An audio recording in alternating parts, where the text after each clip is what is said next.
Exposto.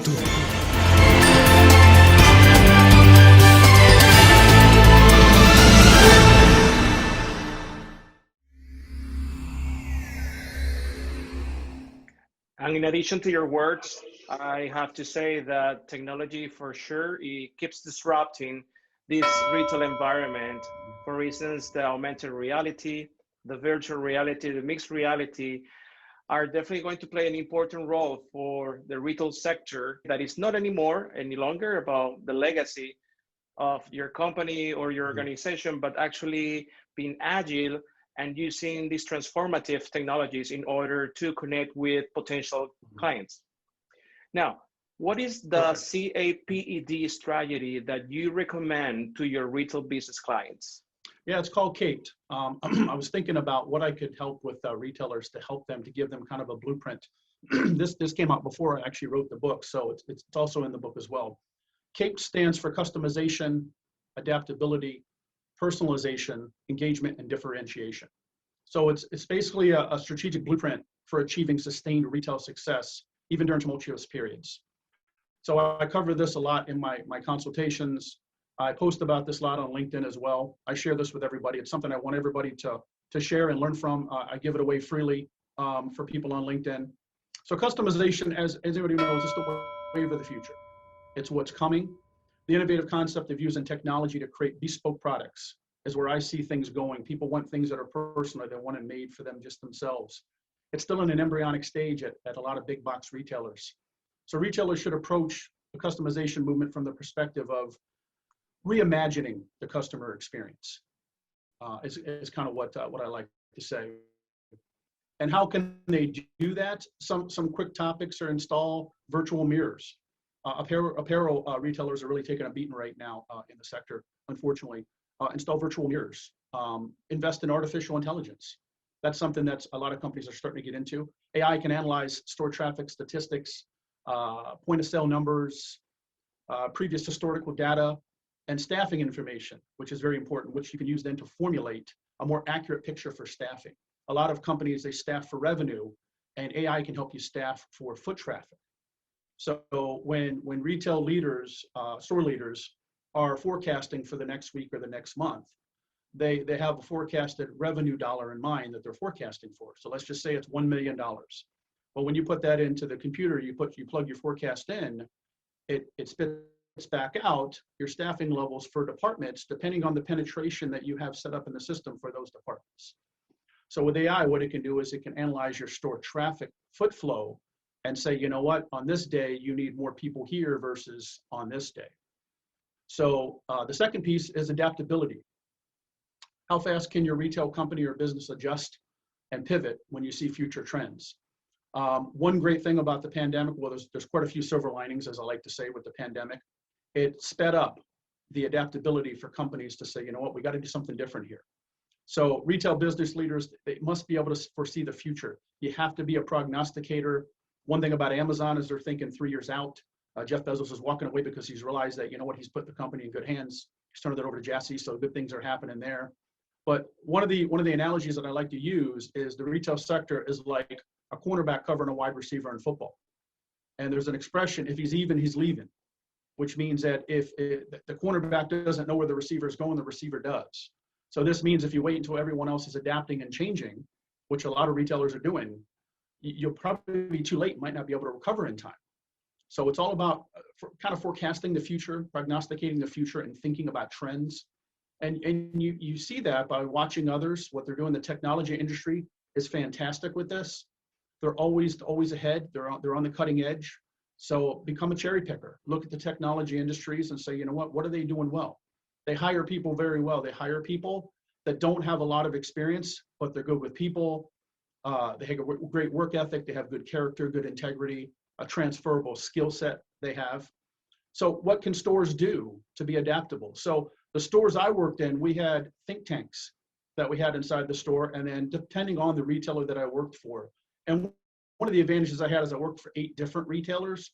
So I got to see 8 different ways of how to do something.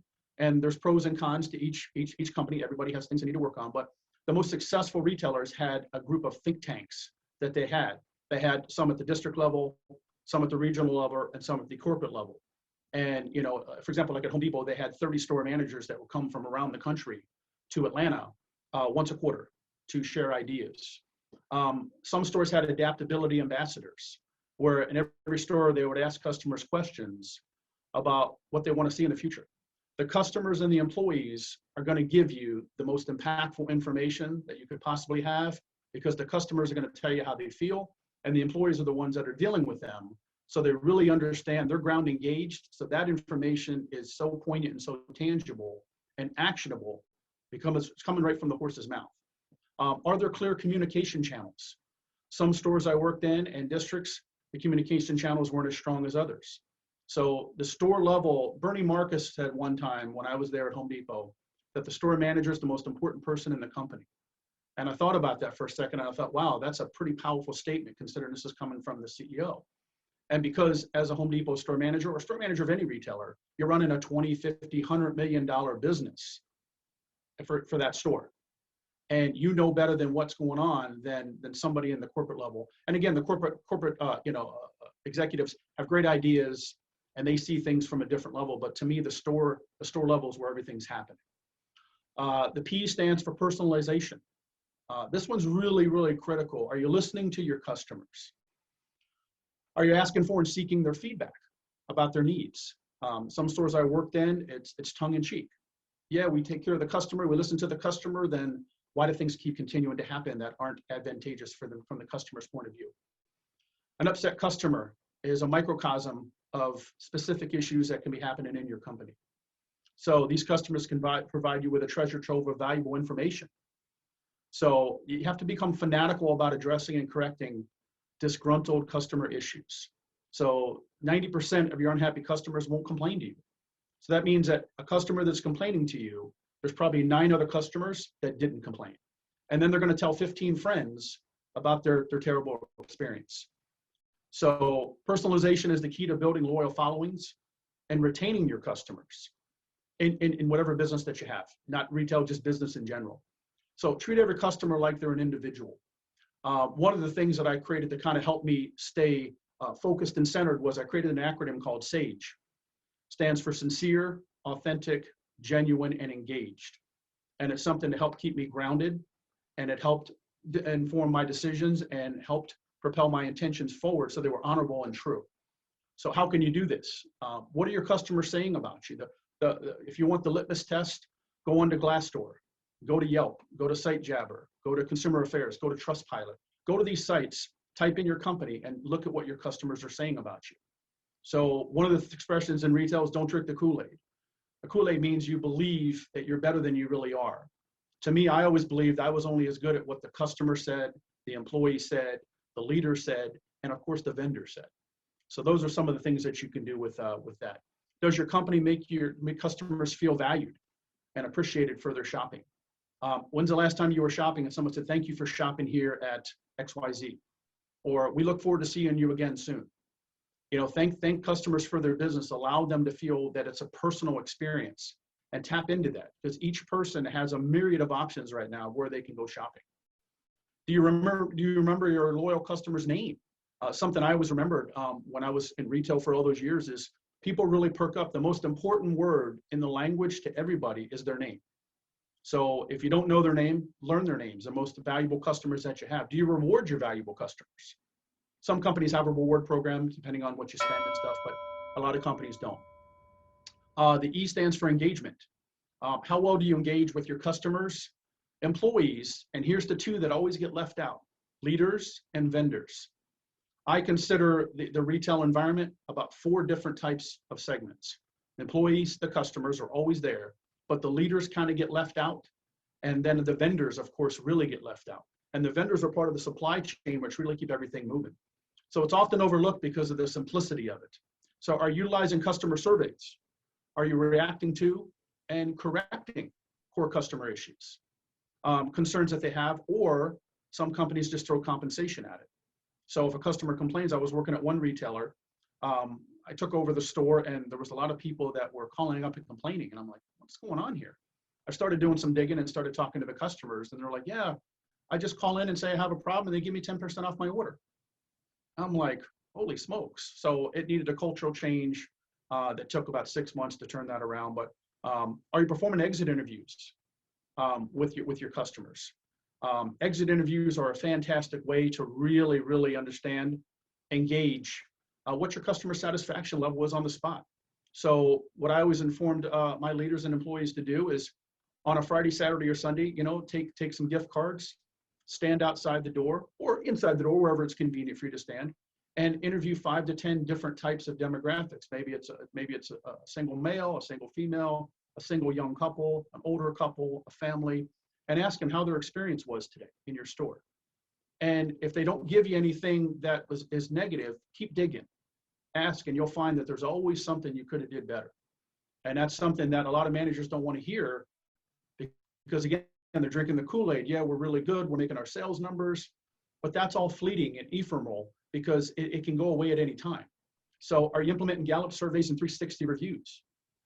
Gallup surveys, I've been at companies where they implement them, and it's just like another day, nothing changes. And I've been at other companies where they drill down and they say, okay, we got some problems here, we got to work on this. Again, bring together those think tank people, bring them together and find out how we can fix this. 360 reviews are paramount. You have to know where you stand as a leader from your employees, regardless of the level. And then the final piece is differentiation. What separates your organization from your competition? What do you want to be known for? Is it exclusivity? Is it bespoke products and services? Is it price? Is it quality, sustainability, selection? And you can choose more than one, but the key differentiator is, can you deliver and dominate within those niches? And one of the pitfalls that I see is that a lot of businesses, not just retailers, they attempt to dominate at everything. And that's very, very hard to do. It just is, because it takes, first of all, it's short-sighted, because nobody can be good at everything. But the point is that it's a massive investment of energy, time, resources, and a lot of companies don't have that. So I always want, when we're connecting with clients, tell us what you really want to be known for. What differentiates you from your competitor?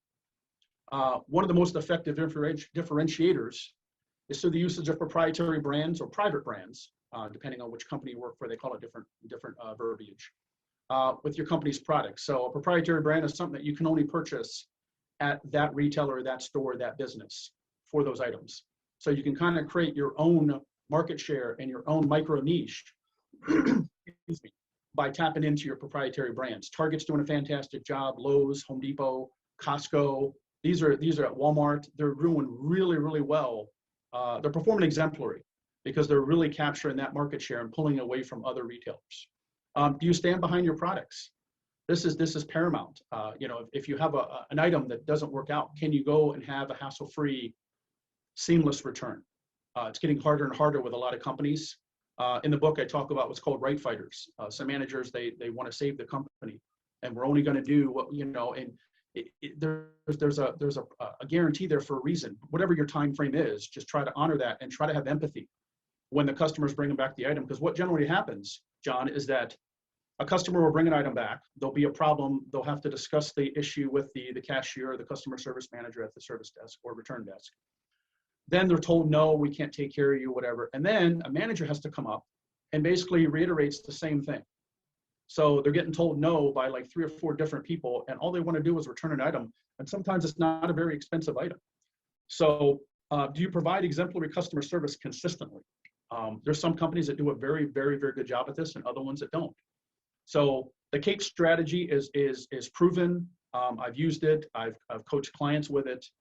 We consult with it with our clients. The key is, though, among all these, I can tell you everything in the world, but you got to be consistent. You have to be consistent in whatever you choose to do, whatever that is. Be consistent, persistent, and really listen.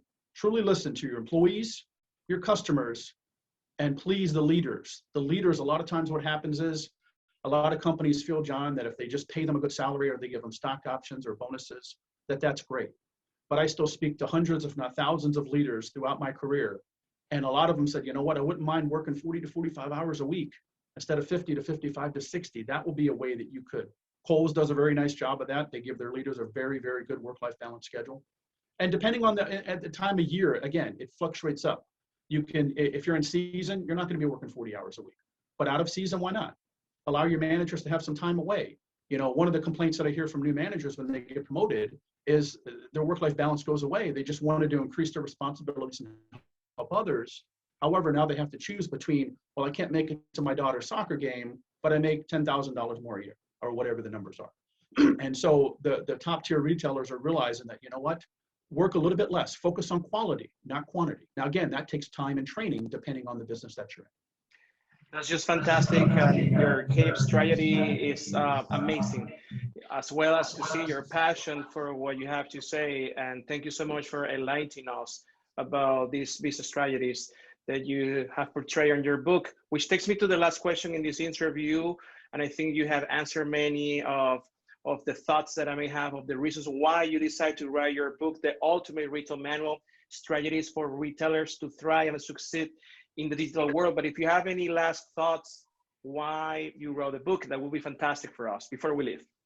Well, I thought if you cannot find the book you're looking for, create it. I just made a post about this on LinkedIn, I think a couple weeks ago. I couldn't find a book. I always yearned for one book that contained, amalgamation of retail best practices that would produce tangible results. So unbeknownst to me, I was actually unintentionally creating this book during my 30-year tenure in the retail sector. So I would ponder periodically from time to time, how much further along would I be in my career if I had one book? Because I'm a voracious reader. I was reading all the books out there on retail and leadership and people skills and HR, but they were coming from haphazardly attempting to gather kind of retail information from a lot of different sources.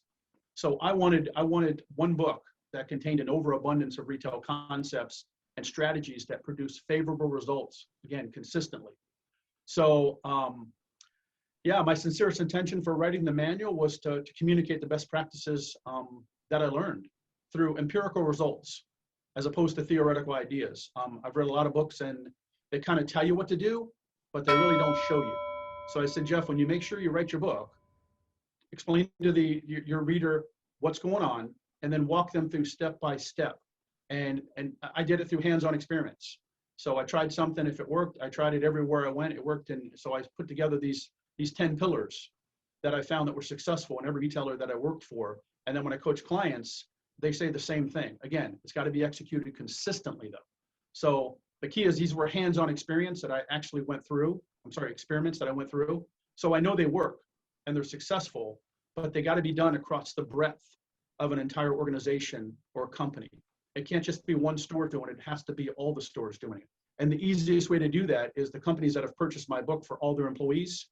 They have now one manual to guide all their employees and get them on the same page to help them. So it's something they find that really helps them, because a lot of books will be about sales or merchandising or HR, and it's a lot of information, a lot of books to read, and a lot of people don't have time to read, especially in retail with the up and down schedule and the work-life balance we talked about. So I'm really happy that I was able to put it in, but it took a while to write it, but I put in all the best practices that I personally lived and did myself, and I share examples of what you can do and how to do it. So it's a hands-on manual. There's a blank page at the end of every chapter for you to take notes, and it's a very, very powerful book that's helping a lot of people. So I encourage everyone to get a copy if you're in retail or if you're in business, and I look forward to hearing the feedback. So I'm very proud of it. Thank you, Mr. McNulty. It is great to have you with us, and we hope to see you very soon. You are certainly a great, valuable addition to the retail business community. Thank you very much, and have a wonderful day. Thank you very much for the time, John. I appreciate it. Have a good day. Rev Expo Studio.